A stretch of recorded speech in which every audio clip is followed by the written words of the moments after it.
oh, why haven't aliens come to visit us? But like they're at the same technological advancement as us, and they just don't have the technology to come visit us. So, yes, and the distances are quite great, right? And so you can imagine that if things are sort of synchronous, as you say, that they're not worlds that are like way ahead of us, they're just worlds that are like a little bit ahead of us. Well, there hasn't been time for them to develop the communication technology or whatever, and so there could be a lot of reasons. It's like a needle in a haystack, right? But a very big haystack, very small needle, right? So they and we might be quite far apart. But I think it does have a useful analogy with how to treat AI. I mean, sentient AI is something, it's kind of like an alien that we know is coming, right? I mean, and similarly, the living beings on Earth that have a completely different genetic origin from others, like, the squid, octopus, these sorts of things, they look like, I mean, one of the things that you talked about, Gagan, is that life has appeared only once, right? So,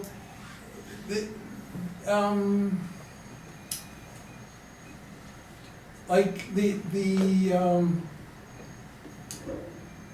the squid octopus setup of how their body works, the fact that individual tentacles are still sort of sentient and can still gather food when separated.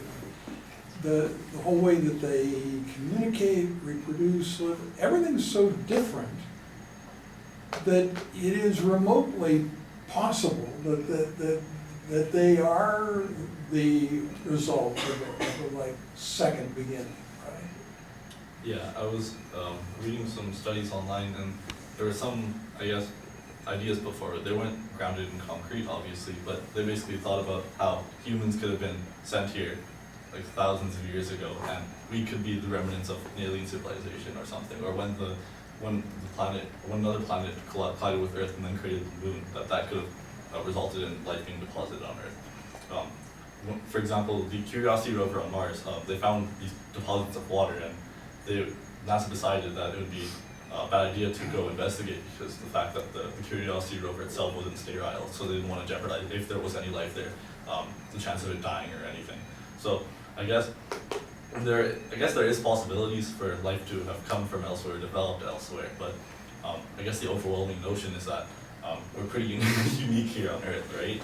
So yeah, I mean, it is possible that even in distant ocean worlds where there's no terrain whatsoever, that there are microbial forms of life, and until we venture there, we won't know for sure, because all we know is that these planets or exoplanets have the building blocks for life. We can't really examine if they have bacteria on their surface from Earth or low Earth or telescopes.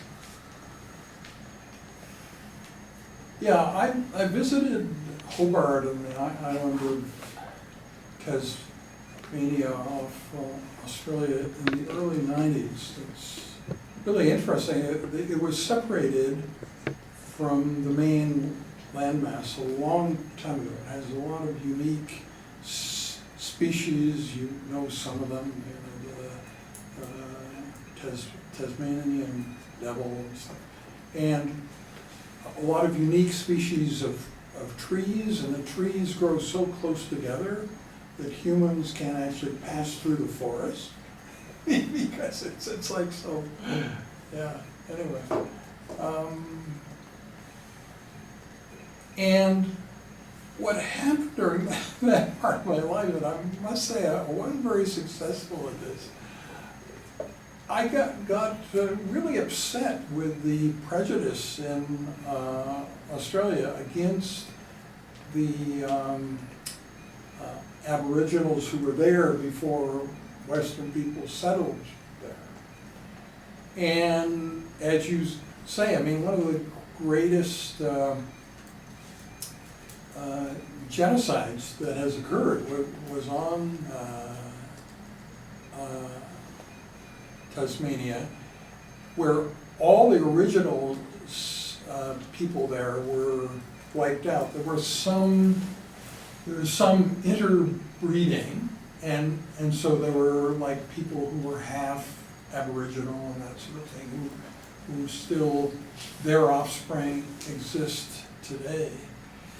But does that mean that that's the likely behavior of some other much more intelligent group? I mean, it could be that they are extremely peaceful and they can't imagine, doing that to us. So I think the fact that human beings have been so stupid in our history, it doesn't constitute any sort of proof that some other sentient being would necessarily do the same thing. I guess you could think of like if humans were that being, like going to a different planet, what would they do? Because what if they're going to conquer, then why not expect aliens to come here and conquer? Yeah. So like thinking of it the reverse way is also interesting. Yeah.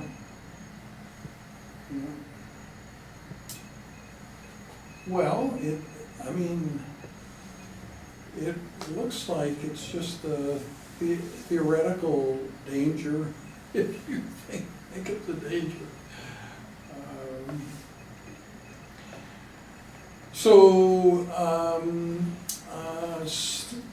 Snowden's spying, one of the things that he said in a recent interview, like he did all this spying of government documents.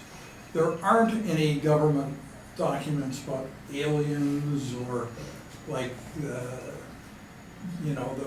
that area, whatever it is, Roswell, whatever, that where people think that the government has secrets about aliens. He couldn't find any evidence for that. So anyway, it doesn't seem like the government's hiding something from us. Yes. I think part of the reason as well, like aside from the fact that we probably just don't have the technology to be able to reach out and to be able to communicate with other life forms, is the idea that even with AI, people are very scared of it because it's different, and people are scared of things that are different from us. So I think part of the reason that holds people back from really like investing into this type of research and looking further is the fear of like, what if they're better than us, or like, what if it's so different, and people just aren't really comfortable with that idea and not really ready to face that reality, which is why I think other than like AI and a lot of those things have been developing a lot quicker than something like looking for like aliens or like extraterrestrial life forms. Yeah. Yeah, we still are doing it. We're putting some resources into it, but I guess it's modest in terms of that. Yeah, So you're just about at the end of the course. We have a lecture on ethics this Thursday, and we have reading week. And then Sarah's gonna tell us about quantum supremacy. Yes. The quantum supremacy idea. So what other subjects can you think of that you would like to have had in this course, or that you think we should have in the course in the future, or do you think it's already too way out there, we should rein it back and talk about more conventional things, or what would you like to see us talking about?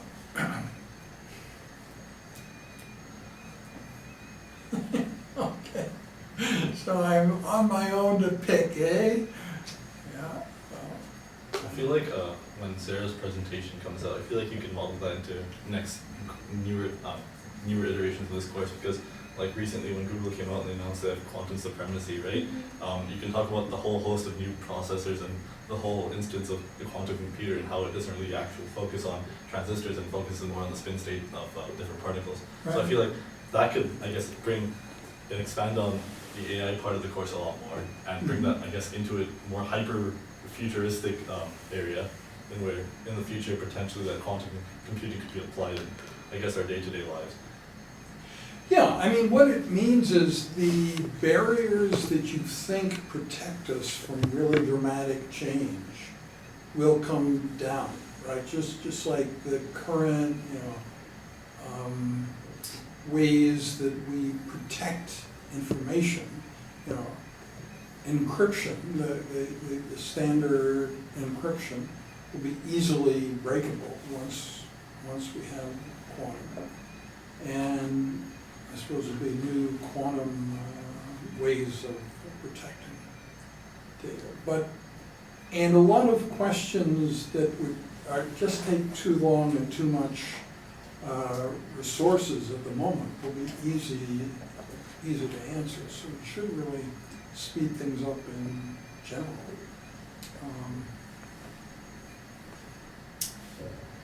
So anyway, Sarah, we're looking forward to it. It was funny, there was recently the Singularity University Summit, and quantum computing was on the schedule as one of the talks. And so I thought that to help you, I should listen to that and so on. And as far as I can tell, it wasn't actually given. So like it's not in the video, and there are things in the video at that time that are not on the schedule. So they replaced it. So anyway, so for whatever reason. So in a sense, when you give your talk, you're head of the Singularity Summit, and they also didn't talk about the Fermi paradox. So anyway, and there really wasn't much about quantum biology either. So they think they're in the forefront, but they have no idea. We're at the real forefront. So anyway. Okay, well, one of the concerns that Gagan and I had about today is that we couldn't fill up 80 minutes, and I think that's turned out to be true, right? So anyway, we apologize to you profusely for not being able to fill up the 80 minutes. But you'll probably find something else to do. So that's all right, yes. I was just wondering, will we still be getting our midterms back on Thursday, or will it be after? We will, Okay. yes. The ethics part and the main part are completely graded, and Jack is gonna send me the quantum biology part on the morning of the 7th in Europe, which will be the middle of the night. So I should be able to easily put the whole thing together and give them back to you on Thursday. So that's the plan, yes. Are you still scaling it the way that you had originally, that you had told us before, like about like whoever gets the 99 or whatever, that's going to be the highest? Yeah. I'm planning to. And I'm thinking that because for the first time ever we gave a test where the number of points adds up to 113, it may turn out to be easier because it may turn out that the raw score, the highest raw score, may be around 99. So that would make things easy. We still could run victim. You can imagine a future semester where only mediocre students take the course, right? Then giving the top one a 99 really wouldn't work, or would be deeply unsatisfying. So if that ever happens, I'm going to have to change mine. But it doesn't seem to be happening yet. So whatever, I'm not concerned. Yeah. And, so we have a new dean of medicine, and I can start fantasizing maybe about finally the, dean of medicine speaking in this course. That's something that hasn't ever happened. Dean of science, dean of arts. Yeah. Okay, so any other things you want to talk about? Otherwise, we could declare the session closed. Okay. Oh, can I just ask, What? for Thursday, because we have to give you our topics, do you want us to just like give you like an outline, or literally just the title and email it to you, or like, I don't know? Whatever details you want. So like, if you're really unsure about your topic and want to debate whether this is an appropriate topic, then you can send me more details. If you're pretty sure what it is and you're sure that it fits the course, then you just tell me what it is. If you feel like you need a lot of mentoring help, then you can engage me about whether you can pick this person or that person as a mentor, and how likely it is that if you email them, they will actually respond and so on. Or if you feel quite self-confident and are not really sure that you need a mentor at all, then, you know, that can also be simple. So, yeah, it's sort of up to you, and I'm willing to deal with any, you know, complexity that you present, but you can give me quite a simple answer. That's also fine. Now, I think 4 of you have indicated when you want to talk, so I still need to hear from the other 4 of you. And luckily, for the 3 dates, there are people who want to speak on all 3 dates, so there isn't any date that we need to cancel. Yeah, but anyways, it's the deal. Any other questions? Okay, well, thanks for coming today.